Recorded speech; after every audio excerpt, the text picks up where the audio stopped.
저는 남편으로서도 사실 실패감입니다. 까칠하고요. 보수적이고요. 경상도 사람이다 보니까 알게 모르게 아버지로부터 받았던 그런 영향들이 있었던 거죠. 가부장적이고, 청소일 이런 거 안 하죠. 경제적으로도 뭐 무능하고. 그러고 보니까 이게 딱 아버지를 닮게 되는 것 같아요. 그런데 지금은 농담이 아니라, 아내가 30년, 친구들보다도 제가 더 좋다라고 이야기를 하고요. 아이들보다도 더 편하고 좋다라고 이야기를 합니다. 제가 거의 밥하고 설거지 다 합니다. 청소도 제가 다 하고. 물론 다 하는 건 아니지만 상당 부분을 하고요. 엄청 많이 합니다. 성실하게. 출근도 다 시켜드리고요. 그리고 여행도 그렇게 많이 하게 되었습니다.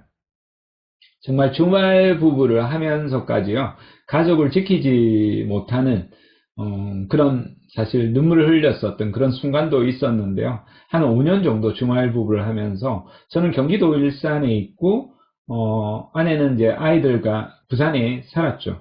모두 다 원래는 서울에 올라와서 다 같이 함께 살려고 했었습니다. 일산에 살다가 이제 부산에 돈이 없어서 내려가서 살게 되었거든요. 맞벌이 부부로 아내도 돈을 벌고 저도 돈을 벌고 그러면서 단 5분도 진짜 허투루 안 쓰려고 그 시간을 아껴서 정말 이렇게까지 힘들게 지내고 있는데 아무렇게나 쓸 수 없는 거예요. 그래서 정말 이동하는 그 시간에도 버스 안에서도 지하철 안에서도 그 지옥철 같은 이런 데서도 책을 이렇게 들고 이렇게 사람들이 많은데도 이렇게 들고 갔었거든요. 그렇게 이제 노력했던 덕분에 정말 많은 것들을 이뤘죠. 집도 처음으로 이제 경기도 일산에 집을 샀었고요. 근데 이게 이제 부산 방송이 아니라 서울의 MBC입니다. 제가 다큐멘터리에 한 3번 정도 주인공으로 이래저래 나온 적이 있었는데요. 그때 이제 방송에도 한번 나왔죠. 지금 저는 이제 부산으로 이사 와서 살고 있습니다. 여러분이랑 저랑 친해지시면 저희 집에도 한번 초대 꼭 하겠습니다. 제가 광안리 해변에 있습니다. 걸어서 10분 이내 거리에 있고요. 여기에 한 가든 파티를 한 20명 정도 할 수 있는 공간이 있습니다. 이제 코로나 잠잠해지면 여기에 여러분들 모시고 또 제가 좋아했던 분들, 저를 좋아했던 분들, 그런 분들 모시고 감사 인사도 해 보고 싶습니다. 어렸을 때는 감히 상상도 정말 못했던 공간들입니다. 저는 나이 30까지 해외여행이라는 것을 전공이 영어인데도 한 번도 못 해봤습니다. 그런데 매년 한 번, 두 번, 세 번 이렇게 가게 되었고요.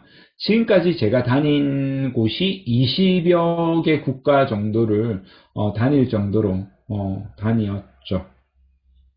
이렇게 배우자하고도 여행을 간 국가가 벌써 한 8군데 정도 이렇게 됩니다. 제 인생을 멈추고 싶었던 순간, 여러분들도 너무 싫어서 멈추고 싶은 것도 있지만 너무 행복해서 멈추고 싶었던 그런 순간들도 있잖아요. 이탈리아 여행할 때였습니다.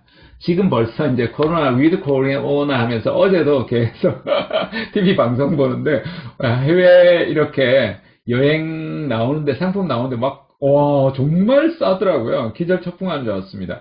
이탈리아 저희가 패키지가 아니라 우리 자유여행으로 갔었거든요. 그 비용의 절반의 풀 패키지가 나오더라고요. 야, 정말 깜짝 놀랐습니다. 다시 가고 싶은 그런 마음이 있죠. 여기가 피렌체라는 곳입니다. 해가 지기 전에 미켈란젤로 광장에 이제 올라가서 이 좌측에 이렇게 보면 따닥따닥 저 옆에 주홍색 입은 분이 있잖아요. 저게 전체가 다 성벽에 앉아 있어요. 성벽에 앉아 있는데 참새 때처럼 여러분 참새 때 보셨죠? 제잘제잘제잘제잘 하듯이 전부 다 제잘제잘 하고 있는 겁니다. 해가 지기 전에 올라가서 해가 질 때까지 해가 진 후에도 계속해서 피렌체 시내를 보는 겁니다. 저 멀리 두오모 성당이 보입니다. 너무나 아름다운 곳입니다. 여기에 어떤 이야기, 뭔 이야기를 했는지 기억도 안 납니다. 저희도 그냥 제잘제잘만 하고 있는데요. 할아버지가 지나가시면서 물어보는 겁니다. 한국에서 오셨어요? 예, 한국에서 왔습니다. 이야, 어디 여행사를 통해서 오셨어요? 하길래, 저는 여행사가 아니라 저희 가족끼리 자유여행으로 왔습니다. 했더니요, 와유, 대단하십니다. 어떻게 자유여행으로 여기를 모르는데 이렇게 다니실 수 있느냐면서, 우리를 이제 칭찬하는 겁니다. 그러시더니 본격적으로 이제 본인 셀프 칭찬을 이렇게 하시기 시작하는데요. 제가 봤을 때 칭찬받아 마땅한 할아버지셨어요. 그 할아버지가, 가족들하고 19명이 이렇게 오셨다라는 거예요. 가족여행을. 근데 그 비용을 할아버지가 다 대셨다라는 거죠. 그것만 해도요, 이때가 비용이 정말 비쌌거든요. 그리고 이제 차량을 25인승을 렌트해서 19분이 이제 타고 다니셨다는 겁니다.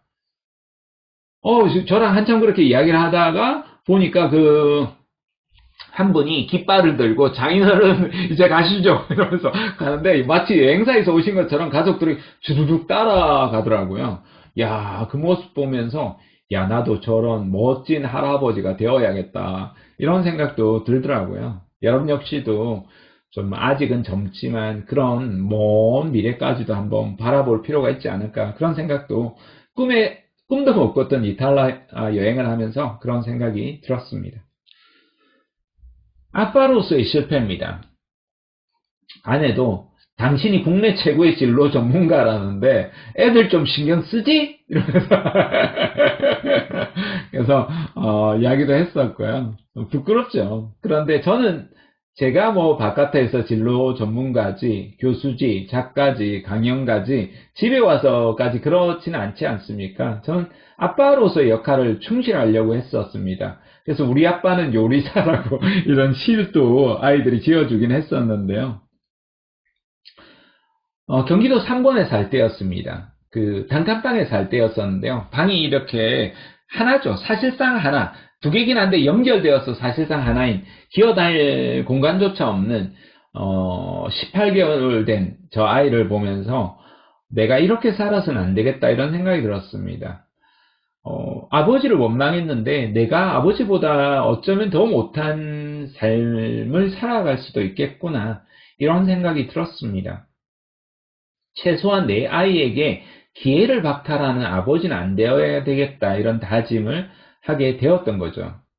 그래서 저 허름해 보이는 저 모습이 사실은 내면에는 아주 뜨거운 열정과 가슴 뛰는 꿈이 있을 때였습니다. 그 39의 사표를 던지고 나와서 내가 세상의 동기부여 강연가가 되겠다는 이런 목표를 가지고 정말 주말부를 하면서 면도도 안 하고 혼자 살면서도 아침 6시에 일어나서 밤 12시까지 치열하게 글 쓰던 시기였었거든요. 그렇게 이제 주말부를 했던 것들이 제 인생에서 많은 것들을 바꿨습니다. 제가 강의를 하다 보니까요. 너는 똑바로 하세요? 이렇게 물어보시는 분들이 가끔 있어서요.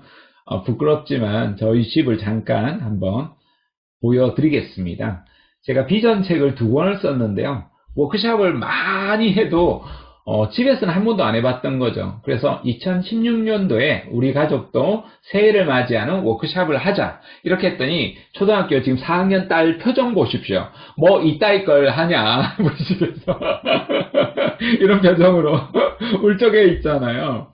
그리고 나서 이 아이가 근데 발표를 하는데 달라지는 거예요. 왜냐하면 가족들이 모두 집중하거든요. 집중해가지고 이야기 들어주고 하니까 좋아서 이제 하는 거예요. 그리고 이제 벽면에 붙여가지고 자기 이제 비전 보드를 벽면에 붙이고 피드백 해주는 겁니다.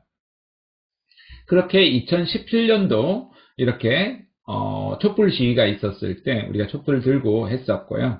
2018년도에도 그 다음에도 했었고요. 2019년도에도 당연히 했었죠. 지난해 2020년도도 했었고요. 당연히 올해에도 할 겁니다. 벽면에 이렇게 싹 다 붙여놨는데요. 아내가 이사하면서 싹 다 떼가지고 따로 이렇게 정리를 했고요. 늘 우리는 이렇게 새해를 맞으면서 합니다. 다 스스로 하도록 하지 억지로 저는 누군가 계획을 잡도록 하지는 않습니다.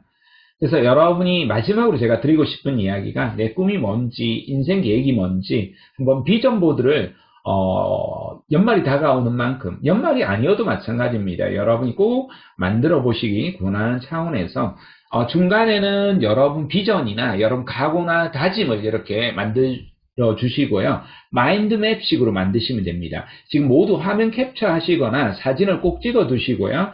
여러분 가족들과 사랑하는 사람들과 주변 분들과 꼭 한번 만들어 보시기 바랍니다. 이 사절지 정도면 굉장히 좋습니다. 사절지에 색연필하고 여러분이 마커펜 이렇게 해가지고 하시면 아주 예쁘게 만드실 수 있습니다. 출발점은 여러분 행복입니다. 여러분 행복한 삶을 위해서 어떤 계획을 가지고 있는지 여러분이 출발해 보시고요. 그 다음에 10대 뉴스입니다. 매년 여러분들이 그냥 각자 먹을 거 기가 막히고. 오디오가 나오는군요. 나중에 오디오는 여러분 켜주시고요. 오디오 켜신 분들은 오디오 꺼주시면 감사하겠습니다. 그래서 매년 여러분 올해의 뉴스가 이렇게 방송에서도 나오거든요. 그러지 말고 여러분 개인적으로 인생에서 가장 중요했던 뉴스죠. 올해를 보내면서 뉴스를 한번 10대 뉴스를 선정해 보는 거예요. 나름대로 의미가 있었고 나름대로 도전했지만 실패했고 그 모든 것들을 다 써보는 거예요. 나의 10대 뉴스죠. 그렇게 써보시고 신년 계획을 이제 써보십니다. 내년도 계획을 여러분이 이제 월별 계획, 생애 계획까지 사실 써보는 거예요. 여러분 처음에 써보셨다면 저는 이제 다이어리에 주로 기록을 하긴 하는데요. 이렇게 신년 계획을 또 써보시고 그 다음 버킷리스트, 여러분이 가지고 싶은 거, 되고 싶은 거, 하고 싶은 거, 열심히 한 만큼 얻고 싶은 보상들도 써보십니다. 그리고 나서 여러분 취업 전략, 진로 전략, 어떻게 해 나갈 건지 취업 준비 전략들도 기록을 해봅니다. 그 다음 방해 요소가 있습니다. 인생에서 모두 완벽한 사람은 아무도 없습니다. 어렸을 때는 너무나 완벽해 보이는 친구들이 있거든요. 근데 그렇지 않습니다. 이걸 생애의 장벽이라고 하고요. 모두가 다 장벽이 오히려 좋아 보이는 사람일수록 장벽이 훨씬 더 큽니다. 그 다음에 이걸 진로 장벽이라고 합니다. 진로에서도 반드시 자기가 원하는 것들을 하는데 걸림돌이 있습니다. 그 걸림돌이 뭔지 확인해 보시고 제가 할 수 있으면 제가 하시고 제가 할 수 없다면 감소라도 시켜야 됩니다. 아니면 다른 거라도 보완을 해야 됩니다. 이런 전략들을 여러분 수립해 보시고 마지막으로는 반드시 구체적인 실천 행동을 이렇게 작성해 보시면 신년 계획을 잡는데 아주 유용하게 여러분이 작성을 해 보실 수 있을 겁니다.